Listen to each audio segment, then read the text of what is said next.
estimated $160 billion a year in waste, extra fuel, extra time, and like. And that's due to the congestion, and folks in Louisiana know there are much greater threats than just congestion. When the road or the bridge is washed out, or when it can't stand up to a hurricane, people can't get to their jobs, they can't get to their schools, families can't get to hospitals safely. This is about creating jobs and also saving lives. You know, my mother used to have an expression, Gov. She'd say, out of everything bad, Joey, something good will come if you look hard enough for it. Well, one of the things that this crisis in terms of the health crisis of COVID has shown us is that we have to build back better in a whole series of ways. It's about building a strong foundation for the American people. So when I think about the threats of hurricanes and global warming and the poor condition of our economy as it relates particularly to infrastructure, I think of one thing. I think of jobs, jobs, jobs. Everything we're gone through is now the blinders have been taken off the American people. They know how bad a shape things are in. But it creates, if we move, all the economists, including the liberal as well as conservative think tanks, point out we'll create up, if we pass this jobs plan, we'll create up to 16 million good-paying jobs.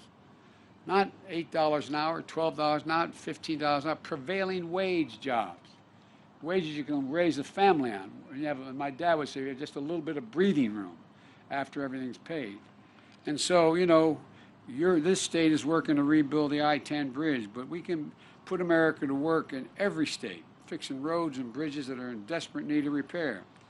My plan is a one-time $115 billion investment above and beyond business as usual, what we usually do, everything in the Highway Trust Fund. This is above what we have spent in the past. So we can modernize bridges and roads and highways that need it most, putting people to work in good-paying jobs. Now, I know a lot of you watching at home are thinking that, well, you know, if these jobs are for you, well, you know, all the folks who feel left out as the economy is moving so rapidly, everything's changing, and you're wondering whether what you did before is going to be available to be done in the future. Well, let me tell you something. If you feel left out and forgotten in a rapidly changing economy, let me speak directly to you. Nearly 90% of all the infrastructure jobs that this is going to create won't require a college degree. 75% of them won't even require an associate's degree. These are jobs that can't be outsourced, can't be outsourced. They just require something we've got in good supply here in Louisiana. Hard work, grit, and sweat, like the workers that are here today, and like all of the people you know and grew up with. American Jobs Plan is a blue-collar blueprint to rebuild America, a blue-collar blueprint to rebuild America, to supercharge our economy so we can move goods, get to work, become more competitive around the world. You know, to shorten our commutes, to give us back the lost time to our families, to make our commute savers, save lives. All told, the American Jobs Plan is going to modernize 20,000 miles of highways and roads. It will fix the nation's 10 most economically significant bridges that require replacement. They're just not safe anymore, which this bridge could be one of them. It repairs 10,000 bridges that desperately need to be upgraded. Bridges that get kids to school, people to market. And you know, when you build better roads or extend the train line over to the next town or install reliable high-speed internet, it sparks new life and investment in communities. It gives people hope. Business picks up at the local convenience store, at the seafood market, at the hardware store, where centers of people's locus and their jobs and their economies. Better jobs start coming to town. You haven't seen that in a long time. Suddenly, young people don't have to make the decision whether they have to leave to have a better opportunity. They stay where they are. That's what infrastructure does. It has a rippling effect. And when we make all these investments, we're going to make sure of one thing, that we buy American. Now, I know I'm being accused when I say I'm only going to buy American as president, that somehow I'm going to violate trade agreements. No. Since the 1930s, you're allowed to, a president could just decide to buy only American. It's just, I'm going to get to spend somewhere in the order of $600 billion this year, everything from building an aircraft carrier, new decks and all. And I guarantee you one thing, and I've set it in place. Every single thing, from the deck of an aircraft carrier to a railing in a new building, is going to be built by an American company, American workers, American supply chain, so that we invest American tax dollars in American workers. And that's what we're going to do. I promise you. Because right now that law has existed, but you're allowed to have exceptions. So what do? The last president's come along and said, well, we have a little trouble making sure we can find somebody who is able to put the railings in this new building and the stairwells. Well, guess what?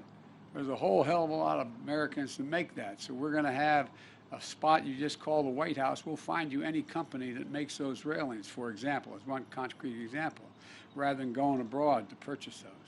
It's going to create jobs and going to generate economic growth.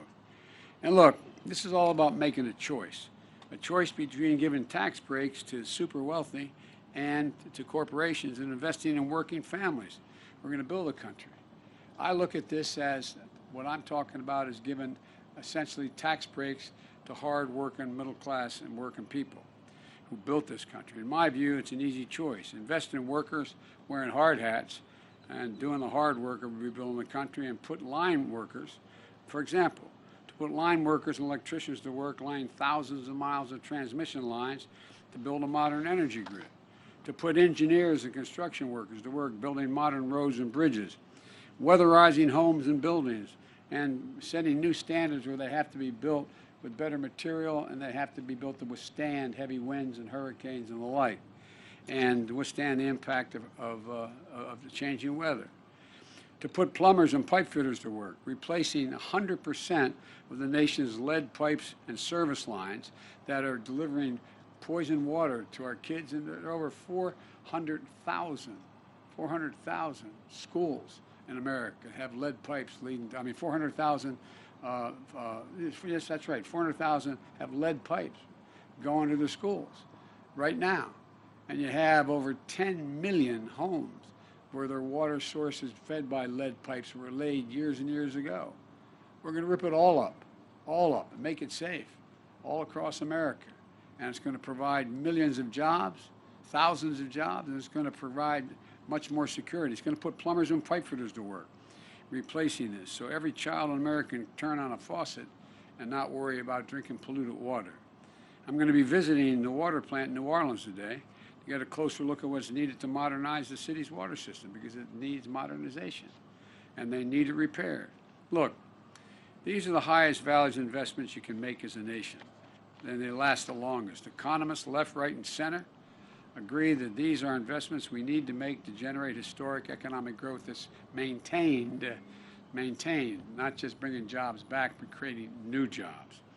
And together with the American Rescue Plan, the American Jobs Plan is going to help the economy create, as I said, estimated over 16 million good-paying jobs. And folks, we can't afford to not do it. We can't afford to not spend the time and effort and money. Let me explain how we pay for this, because I'm not a deficit spender. Because, we had a tax cut the other team put in back in 2017, and it created a $2 trillion deficit, with the vast majority of that going to the top one-tenth of 1% of the wage earners. I don't want to punish anybody. You're entitled to be a millionaire or a billionaire. Just pay your fair share. Just pay, for example, if we just were to make sure that we had the tax rate for the top rate in America for income tax, what it was in the Bush administration, it would go from 36 to 39.6%. Well, guess what? That would raise a minimum of $10 billion a year. No one's hurt. Someone making that money is still going to have 2 homes or a jet plane, or these are mostly millionaires. They're not going to be hurt a little bit. But we're going to be able to put tens of thousands of kids in preschool and in free community college. What's going to help America more? Increase the educational standard of all Americans so they have 14 years of school, from 2 years of 3 and 5 year olds, 3, 4, and 5 years old. We show that that happens if they not go to daycare, they go to school. No matter what the background of the home they come from, they catch up. 58% will go on to go to college. We know that now. We also know that if you give 2 years, 2 years of free community college, you're in a situation where you're in a position that you have in your state and every other state in America. You'll allow to go the last 2 years. All those credits are available to your state universities, and you get a 4-year degree for half the cost. And or you get the 2-year degree, and you're able to do what you needed to do. It's estimated to increase the average income by over 20% for someone in America for the rest of their lives. So, folks, you know, the fact is that, I'm not looking to punish anyone. You know, I come from the corporate state of the world, Delaware. More corporations are incorporated in the state of Delaware than every other state in the union combined. But guess what? You know, I'm sick and tired of corporate America not paying their fair share. Their taxes used to be 38%, 36%. We all thought that was too high, even in our administration. And we wanted to reduce it to 28%, make it more competitive. Some thought 24%, but it got reduced to 21%. And you know what the result is? Of the largest corporation in America, 50 don't pay a penny in tax. It made $40 billion. Don't pay a penny in tax. If you're a construction worker and your wife's a school teacher, you're paying at a higher tax rate than corporate America's paying. Not a joke. Not a joke. I don't want to punish them. And by the way, they used to do a lot more research and development. Major corporations now, because we've changed the law, in fact, it used to be that a corporate CEO got paid 36 times as much as the average employee in their corporation, the Fortune 500. Now it's 456 times. The mother would say, who died and left them boss? Well, 56% of all, 53% of all the money they made, of $1 trillion over 10 years, what did it do according to a major study? It went to buying back their stock. Now, why you buy back their stock? Because CEOs now get paid in stock purchases, stock options. It used to be they got paid in direct salary, and they get paid in stock options. So if you have 10 shares of stock, you sell 5, the 5 left are worth more, you get paid in stock, it's better. The remaining 37% goes to dividends, which makes sense, but leaves 9%, 9% for everything, according to the study out of the University of Massachusetts, everything from salaries, employment, research, development, 9%. So folks, you know, we used to invest in research and development in this country about 2.4% of all that we did, making us the leading country in the world in change in research and development. Well, we now do 0.7. The Chinese are eating our lunch. They're eating our lunch economically. They're investing hundreds of billions of dollars in research and development. That's why right now, if it keeps going the way, they're going to own the electric car market in the world. They're going to own a whole range. We got to compete. We got to compete. And it doesn't cost anybody anything and deprive anybody of anything they have earned or deserve. As I said, we're now at a place where when they used to pay 35%, it's now 21%. The way I can pay for this is the $40 billion, for example, just making sure the largest companies don't pay zero, and reducing the tax cut to between 25 and 28. It's a couple $100 billion. We can pay for these things. I'm not talking about deficit spending. I'm talking about paying for. I realize I'm getting too wonky here, giving you too much detail. But the point is, what I'm proposing is badly needed and able to be paid for and still grow. This trickle down ain't working very well, man. We got to build from the bottom and up and the middle out. That's how we build America. That's how we built it so well back in the 60s. And so, folks, look, middle class family, as I said, and a construction worker with a kid with 2 kids is paying more in federal taxes than a multi-million-dollar, billion-dollar corporation that's making billions of dollars in terms of the rate at which they pay. And look, here we go. You know, still, the fact is that the plans that I put forward meets the middle class and raises corporate rate. It also lowers it lower than any point that it was since World War II. And it's going to generate $90 billion each year, hundreds of thousands of jobs. We're going to put a lot of folks to work. And by the way, how many of you are veterans or have a brother, sister, mother, father who's a veteran? Well, here in Lake Charles, you got a new veterans clinic. It was built a few years ago, beginning when Barack and I were in office. But most VA hospitals, for example, are 50 years old or older. Ask your buddies. Ask your buddies.